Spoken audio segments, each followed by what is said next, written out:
What's up? Okay, 3, 2, 1. Hi! Welcome to our Queer and A. My name's Afrida and my pronouns are she and her. Hi, my name's Liv and my pronouns are she and her. I'm Denby and my pronouns are she and her.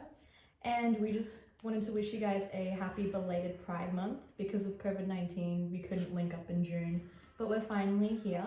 I walked downstairs, threw my hair up in a messy bun, and my mom said, I'm selling you to her son. We did just want to give you guys some advice that we wish we had gotten when we were younger. We understand that our experiences aren't universal, Yes. first of all. Yeah, and we hope that it really helps you baby gays or season gays, or even some of your allies. Silence. Say sorry, white people. Sorry. Disclaimer. I am sorry. I didn't have like a specific aha moment. It was just more like, ever since I was a kid, I've always had this like feeling Valid. feeling that, you know, like, hey, I don't think I fit in more than one way, you know? Because like, especially when you're growing up BIPOC in Australia, you're like, hey, it's like I started being exposed to like queer media and like gay characters on television and movies. When I looked at them, still. It I helps was so like, much. hey, I somehow resonate with you. And I think it was until like later in high school where I realized like this is why I resonate, because I feel seen. Well, mine was Moonbuell from Mamma Moo. Like When? last year, I was just like, yeah, like women. I feel that. There was a girl 2 grades above me in high school that I thought was really cool, and then my friend came out to me as bi, and I was like, oh, that's what that is. You know what? It's a good origin story. Yeah, it is a good origin story. There's not really like a set age that you need to realize. Like some No. people know when they're kids. Right. I figured it out when I was 14. I was 20. Yeah. Some people go through whole ass marriages. Yeah. Yeah. Yeah. Which is And like, doesn't make you any less queer. Hello? I never really came out. I never felt the need Yeah. to come out. I feel like I didn't want to make it into a thing, and Which is fair enough, because Yeah. it's quite daunting. it is daunting. Yeah, and there was the question about like the right time to come out. Oh, yeah. There is no right time, like just as long as you are safe and secure and you are putting your safety first. Unfortunately, Yeah. that's first priority. Yeah, you may feel that you're like comfortable coming out, but if you're not in a safe situation, take care of yourself first. Yeah.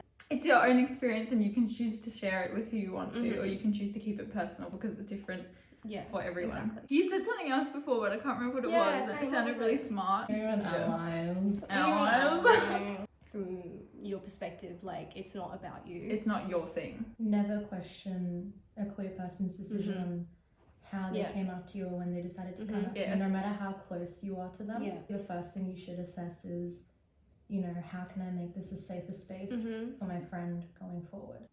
I guess, like, if someone comes out to you, like, Don't say I knew it. yeah, don't say that you knew it. Pet peeve. You didn't know it. You Massive. didn't. You You didn't know stereotyped it. shit. Okay. You didn't know shit. You didn't know shit. Censor.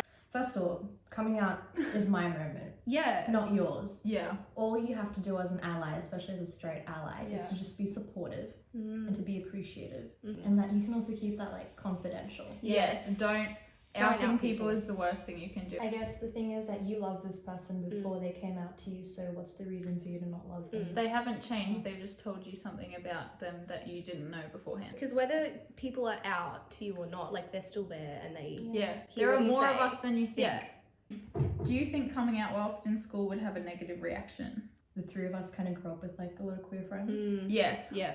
All of us were very closeted Mm. in high school. Yeah. We still had each other to Yes. rely on, and like in that way, like we realize how privileged we are, because a lot of people don't have that. If your school is doing things to prove that they are against all sorts of bigotry and hatred, you'd have the support provided by Yeah. teachers and professionals. I wish I'd come out at school, because, you know, at school I'd be like, hey, there's no one out. Or Yeah. anything. Nobody. And then now that I think about it, it's like I could have been that person. They were just like people that we like. We We knew knew, each yeah. other were gay, but like it was Yeah. all very under the Yeah, radar. And like, it was it like wasn't secret talked about. society. Yeah, it was. Yeah, the group chat. Yeah. It felt like it wasn't open for discussion ever. Yeah, or it wasn't like as important As- that would be the experience for a lot of schools. Like it's just Yeah. gay people are like an other. Like that. Yes, gay people have rights, but there's no gay people here. Even though there are. That's Schools should do more to actively facilitate discussions about queerness and LGBT Mhm. groups. I know some schools have like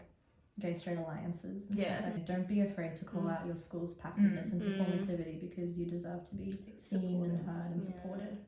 Let's go to pronouns. Yeah. Just a disclaimer for like anything we say about gender, we are all cis, so we don't speak for people who are transgender Yeah, we're or coming from non-binary. We are coming from a Place of privilege and like Yeah. just allyship, because queer people's experiences are different based on their different like Yeah. identities or relationships with gender and sexuality. yeah. And so as cisgendered people, we understand our privilege and we know not to take this space and place to speak about experiences that aren't our own. Yeah. But also at the same time, don't go hassling non-binary people. Yeah. Do your own research. Yeah. So a question that I got was, how do you respectfully ask for someone's pronouns? And the thing is, It can be as easy as just saying, hey, what are your pronouns? just be straight up about it. Mm-hmm. Like, hey, Be respectful. what are your preferred pronouns? Yeah. And if someone asks you or like tells you that they want to use different pronouns than they have been using, make an do the work. You need to it needs to be normalized that you ask for people's pronouns, because you can't tell someone's gender or like identity experience by looking at them. Yeah. Also doing things like cis people adding their pronouns to their bios on like To normalise Instagram or it. Twitter or whatever. Dead naming. Don't do it. You need to take it upon yourself to like educate yourself if you don't understand Yeah. pronouns other than the binary pronouns. You need to make the effort to change your language. Exactly. And like, even if you're not sure whether or not something makes them uncomfortable, just ask. There's no because harm in asking. there's no wrong But at the way to same do it. time, don't expect a response Yeah. immediately, because when it comes to explaining, it does take a lot of emotional labor. Yes. Whenever like the friend group uses the wrong pronouns for that person, they do this activity where they all have to say 3 sentences using so many nice. pronouns. So it's like, That's really helpful as That well, is because really it helps saying things out loud. It's very hard to come to terms with like your sexuality or gender identity and figure it out. So if somebody comes out multiple times as different things, or realizes that what they were identifying as before doesn't actually fit them, that's still valid. Like you can change pronouns, you can realize that your sexuality isn't what it was. Like if that person tells you that they identify as something else now, I've been through like 3 different labels, don't worry about it. personally, I identify as queer. Me too. bisexual. The reason I use the queer label is mostly because I've tried a bunch of different labels and I'm still not 100% sure. And that's And as they apply to me, I'm not 100% sure, not 100% comfortable using the label right now, so I'm just saying I'm queer. I'm on the side where I'm like trying to reclaim that term. Because queer has been used as a slur or something derogatory for a long time. Whereas now I think there's a growing community of people who use the word queer.